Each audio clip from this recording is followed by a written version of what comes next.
Hello guys, तो मेरा नाम है अमन और आप देख रहे हैं ज़िद्दी जोन। और मैं लेके आ चुका हूँ माय वाइफ इस डाजी का थर्ड एपिसोड।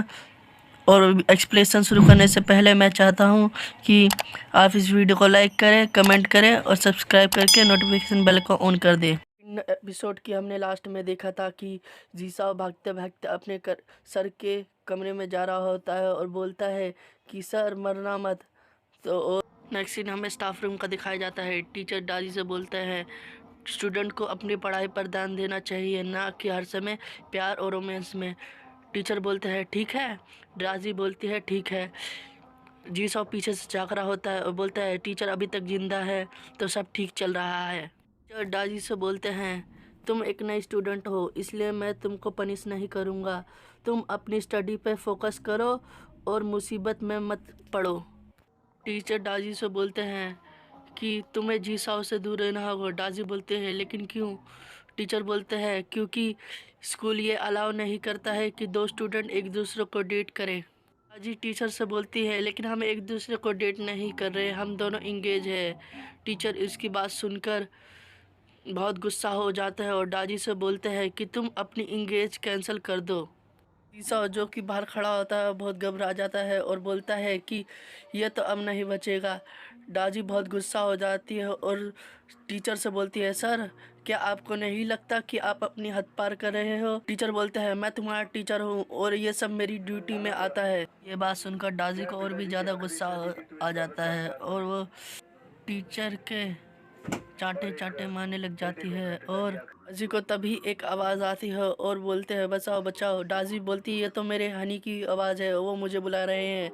डाजी चौथे फ्लोर से कूद जाती है और टीचर ये देख के काफ़ी ज़्यादा घबरा जाते हैं और बोलते हैं कि ये लड़की तो चौथे फ्लोर से कूद गई। वहीं पे एक दूसरे टीचर आके बोलते हैं सब ठीक है ना मिस्टर जाओ? वो बोलते हैं सब ठीक है, लेकिन अंदर ही अंदर से सोच रहे होते हैं मुझे तो नहीं लगता कि किसी ने उसे चौथे फ्लोर से जंप करते हुए देखा होगा। फिर डाजी जीसाओ के पास पहुंच जाती है और बोलती है क्या हुआ जीसाओ? जीसाओ बोलता है तुम कुछ भूल रही हो, तुमने मुझसे प्रॉमिस किया था। लेकिन वो बोलती है मैंने तो कुछ नहीं किया। जीसाओ बोलता है तुम कैसे भूल सकती हो कि तुमने मुझे सुबह प्रॉमिस किया था। जीसाओ गुस्से के साथ बोलता है कि तुम टीचर के साथ क्या कर रही थी? डाजी बोलती है टीचर मुझसे बोल रहे थे कि हाँ तुम्हें जीसाओ से दूर रहना चाहिए। फिर डाजी जीसाओ से कहती है मुझे बहुत गुस्सा आ गया था, मुझे माफ़ कर दो, अगली बार से मैं ऐसा कुछ भी नहीं करूँगी।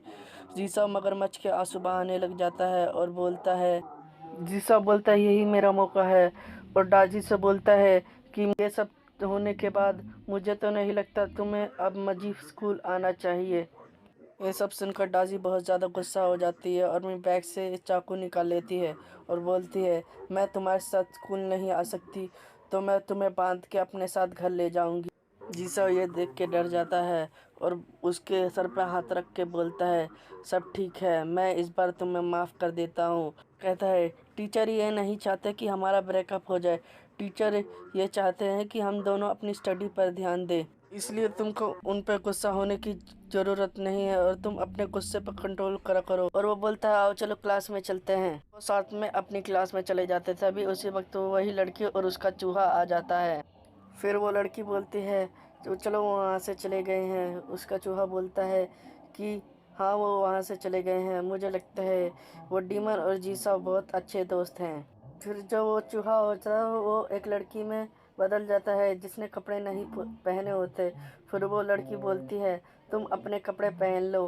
फिर किकी उससे कहते हैं यहाँ पर तो कोई नहीं है जो हमें यहाँ पर देख ले, इसलिए मैं कपड़े नहीं पहनूंगी। फिर वो लड़की कहती है कि अगर तुम कपड़े नहीं पहनोगी तो मैं ग्रैंडपा से कह दूंगी कि वो तुम्हें ड्राई फ्रूट्स ना दे। वो लड़की बहुत ज़्यादा घबरा जाती है, बोलती है ठीक है मैं कपड़े पहन लूँगी। नेक्स्ट सीन में हमें स्कूल की छुट्टी दिखाई जाती है। जीसा और डाजी स्कूल के बाहर आ जाते हैं। जीसा कहता है चलो अच्छा हुआ, उसके बाद कुछ नहीं हुआ। मैं देख के हैरान हूँ कि टीचर डाजी से गुस्सा क्यों नहीं है। दूसरी तरफ टीचर डाजी को देख के बहुत खुश होते हैं क्योंकि टीचर को लगता है कि डाजी चौथे फ्लोर से भी गिरने के बाद जिंदा है। टीचर उससे देख के खुश होते हैं और बोलते हैं मैंने तुम्हें माफ़ कर दिया और जाके तुम अपनी क्लास में बैठ जाओ। चलते हुए जीसा रुक जाता है और वो बोलता है मुझे काम पर जाना है इसलिए तुम अब घर चले जाओ। बोलती है क्या मैं आपके साथ काम पे नहीं जा सकती। जीसा उससे कहता है मेरे पास सिर्फ एक ही बाइक है और मैं एक बाइक पे दो जनों को नहीं ले जा सकता काम पे। दाजी हंसती है और कहती है कि चलो मैं तुम्हारी बाइक पे नहीं बैठती। और दादी उसके आगे आगे भागना शुरू कर देती है और तभी जीसाओ के फ़ोन की घंटी बजती है और अपना फ़ोन उठाता है और फ़ोन पे उसका बॉस होता है बॉस अभी मेरे स्कूल की छुट्टी हुई है और मैं जल्दी आने वाला हूँ। बॉस बोलता है कि अब से तुमको यहाँ पे आने की ज़रूरत नहीं है। वो जीसाओ बोलता है कि मैं अपनी कल की हरकत के लिए शर्मिंदा हूँ। बॉस उससे बोलता है कोई बात नहीं, कल तुम आके मुझसे अपने दिनों की सैलरी ले जाना। बोलता है बॉस मुझे एक आखिरी चांस तो दे दो। बॉस बोलता है नहीं, गुड बाय। फ़ोन कट जाता है और जीसा उदास होकर अपनी बाइक पे लेट जाता है और दाजी से कहता है तुम बाइक पे बैठ जाओ। दाजी बाइक पे बैठ जाती है और बोलती है तुम्हें काम पे नहीं जाना। वो बोलता है नहीं, चलो हम घर चलते हैं। फिर वो घर पे आ जाते हैं और रात का सीन दिखाया जाता है। रात में दोनों एक बिस्तर पे सो रहे होते हैं। दादी जी साव से चिपक के सो रही होती है। तो कहता है ऐसे में मैं कैसे सो पाऊंगा। जीसा उठ के बैठ जाता है और बोलता है मेरे पापा ने बताया था कि डीमन और डीमन हंटर एक दूसरे के दुश्मन होते हैं। यहाँ तक कि ऐसे डीमन और डीमन हंटर जो एक दूसरे को नुकसान नहीं पहुँचाना चाहते हैं वो भी डेली लाइफ में एक दूसरे से दूर ही रहना पसंद करते हैं। नहीं क्यों, इसकी वजह से मुसीबत में पड़ते जा रहा हूँ। फिर वो अपने बिस्तर से उठता है, दबे पाँव कोने में चला जाता है। कोने में एक नॉक करता है और एक टाइल को हटाता है और बोलता है अच्छा हुआ मैंने इसको यहाँ पर छुपाया था, दाजी ने इसको अभी तक नहीं देखा है। वहाँ पर एक मैनुअल होती है जिसमें डीमन हंटिंग टेक्निक लिखी होती है, उसके साथ में एक लॉकेट होता है। वो उन दोनों को पढ़ रहा होता है तो दाजी उसके सामने आ जाती है और बोलते हैं तुम यहाँ पर क्या कर रहे हो हनी। वो दाजी को देख के काफ़ी घबरा जाता है और अपनी चीज़ों को छुपाने की कोशिश कर रहा था। वो जो बुक होती है उसे अपने कपड़े के नीचे रख लेता है। तो लॉकेट होता है वो उसके हाथ में होता है। फिर दाजी उससे बोलती है तुम यहाँ पे क्या कर रहे हो हनी। जीसा दाजी से कहता है शायद मैं नींद में चलते चलते इधर पे आ गया, चलो इन बातों को छोड़ो, चलो हम सोने चलते हैं। फिर दाजी बोलती है हमारे लिविंग रूम में ये होल कब से आ गया। वो बोलता है इन बातों को छोड़ो, चलो हम सोने चलते हैं। जीसा अपने बेड में आके लेट जाता है और दादी उससे बोलती है हनी तुम अपने कपड़े उतार के क्यों नहीं सोते। उससे बोलती है कि चलो मैं तुम्हारी कपड़े चेंज करने में मदद कर देती हूँ। जीसा बोलते हैं नहीं नहीं शुक्रिया, मैं खुद चेंज कर लूँगा। दादी जैसे हाथ बढ़ाते हैं जीसा बहुत डर जाता है और वो मन में ही सोचता है कि बुक तो मेरे कपड़ों के अंदर, अगर उसने देख लिया तो वो मेरे पे बहुत गुस्सा करेगी। जैसे ही दादी अपना हाथ बढ़ाती है वो उसके हाथ को झटक देता है जिस वजह से वो लॉकेट दूर जाके गिर जाता है। दादी को वो रोकने की कोशिश कर रहा होता है जिसकी वजह से वो जो हाथ होता है उसकी चेस्ट में जाके लग जाता है। जीसा की नाक से खून बहने लग जाता है और उनके कुछ अंश उसकी लॉकेट में भी लग जाते हैं जिस वजह से वो लॉकेट चमकने लग जाता है। गाजी कहते हैं तुम्हारी नाक से खून क्यों बह रहा है यानी। वो बोलता है कुछ नहीं, मैं अभी जाके इसे बाथरूम में जाके साफ करके आ जाता हूँ। उस खून की वजह से वो लॉकेट भी चमकने लग जाता है जिसकी वजह से दूर किसी लड़की को हमको दिखाया जाता है।